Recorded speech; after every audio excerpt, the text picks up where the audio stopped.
नमस्कार, मैं सुदीप पंचवी। उत्तराखंड में स्कूली शिक्षा में एक दुरभिसंधि बनाने की कोशिश हो रही है। ये दुरभिसंधि है प्राइवेट स्कूल और सरकारी स्कूलों में ट्यूनिंग की, यानी पारस्परिक साझेदारी की। क्या ये संभव है? आज हम इस पर विस्तार से चर्चा करेंगे। इससे पहले आपसे छोटा सा अनुरोध, यूट्यूब तीर चेतना के यूट्यूब चैनल को सब्सक्राइब करें, लाइक करें और कमेंट्स के माध्यम से हमें सुझाव जरूर दें। जी हां, नई शिक्षा नीति में वर्णित एक तथ्य पर इन दिनों उत्तराखंड का स्कूली शिक्षा विभाग काम कर रहा है। नई शिक्षा नीति के आलोक में हो रहा ये काम ऐसा है जिसे हम दुरभिसंधि जैसा कह सकते हैं। जी हां, स्कूली शिक्षा विभाग SCRT का जो NEP प्रकोष्ठ है, वो सरकारी स्कूल और प्राइवेट स्कूल, निजी स्कूलों के बीच पारस्परिक साझेदारी के लिए दिशा निर्देश तैयार कर रहा है। क्या यह संभव है? संभव है, पर लेकिन जिस प्रकार का शिक्षा को लेकर दो व्यवस्थाएं इस देश में बन चुकी है, उससे लगता नहीं कि यह पारस्परिक सहयोग बन पाएगा। वजह, सरकारी स्कूल जो है वो विशुद्ध रूप से शिक्षा के लिए है। हालांकि अब यहां शिक्षक शिक्षणेतर कार्यों में ज्यादा लीन है और उनको पढ़ाने का समय कम मिलता है। इसी का फायदा बाजारी स्कूल, जिसे बाजारी शिक्षा, निजी स्कूल और प्राइवेट स्कूल कहते हैं, वो करते हैं। क्या यह संभव है कि प्राइवेट स्कूल और सरकारी स्कूलों के बीच पारस्परिक कोई सहयोग ऐसा हो सकता है कि एक जैसी व्यवस्थाएं हो जाए? जी नहीं। बाजारी स्कूल, निजी स्कूल, प्राइवेट स्कूल विशुद्ध रूप से मुनाफे के लिए हैं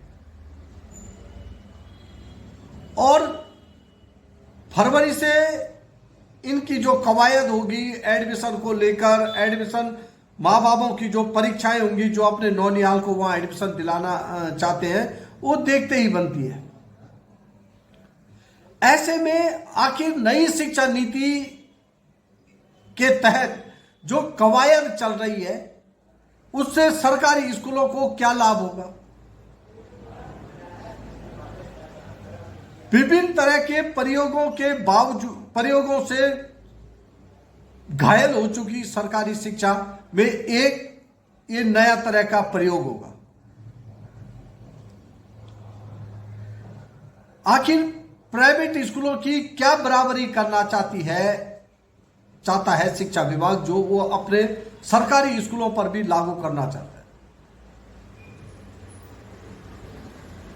सरकारी स्कूलों की बेहतरी सिर्फ और सिर्फ इस बात पर है कि शिक्षकों को अधिक से अधिक पढ़ाने का मौका मिले, उन्हें शिक्षणेतर कार्यों से अलग रखा जाए। स्कूल की जिम्मेदारी पूरी तरह से प्रिंसिपल पर हो, जैसे प्राइवेट स्कूलों में होता है। प्राइवेट स्कूलों में एक कभी नहीं होता है कि वहां 1 दर्जन अधिकारी स्कूलों पर के हों और वो अपने तरह से इंस्पेक्शन करें और अपने तरीके अलग अलग तरीके से निर्देश दें।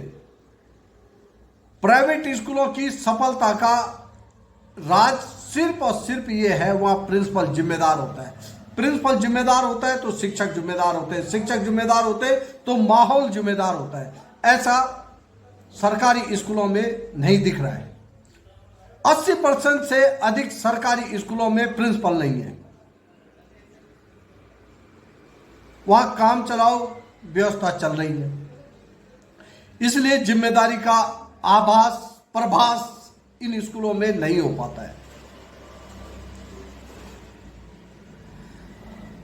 प्राइवेट स्कूलों की कुछ बातों को कॉपी कर सरकारी स्कूलों का भला शायद ही हो। हालांकि पारस्परिक सहयोग, साझेदारी किस प्रकार की है अभी ये निकल कर सामने आएगा। इसके दिशा निर्देश तैयार हो रहे हैं, 2 दिनों की कार्यशाला हो चुकी है और इसमें किस प्रकार से प्राइवेट स्कूल सरकारी स्कूलों को मदद कर सकेंगे या उनकी क्या बातें होंगी जो सरकारी स्कूलों को कहा जाएगा कि फॉलो करो। कम से कम सरकारी स्कूलों की ऐसी कोई 2 बातें नहीं होंगी जिन्हें प्राइवेट स्कूल अपने यहां फॉलो कराना चाहेंगे। इस प्रकार की कवायद अन्य राज्यों में बहुत पहले भी हो चुकी है, पर लेकिन इसका बहुत ज्यादा सकारात्मक परिणाम देखने को नहीं मिले। बावजूद इसके एक कवायद चल रही है तो ये माना जा सकता है कि कुछ होगा। ये नई शिक्षा नीति के माध्यम से जो हो रहा है, नई शिक्षा नीति के आलोक में जो कवायद चल रही है शिक्षा विभाग की, इसका कुछ परिणाम निकलेगा। हालांकि जानकारों का ये कहना है कि कवायद ही है, इसे एक प्रयोग कहा जा सकता है। देखते हैं इस प्रयोग का क्या निकलता है। वैसे सीबीएसई अटल उत्कृष्ट रूप में हुआ प्रयोग असफल साबित हो रहा है। मॉडल स्कूल का प्रयोग सफल हो सकता था, पर सत्ता बदलते ही इस प्रयोग के परिणामों को जानने का प्रयास भी नहीं किया गया। देखते हैं एक और प्रयोग कैसा है।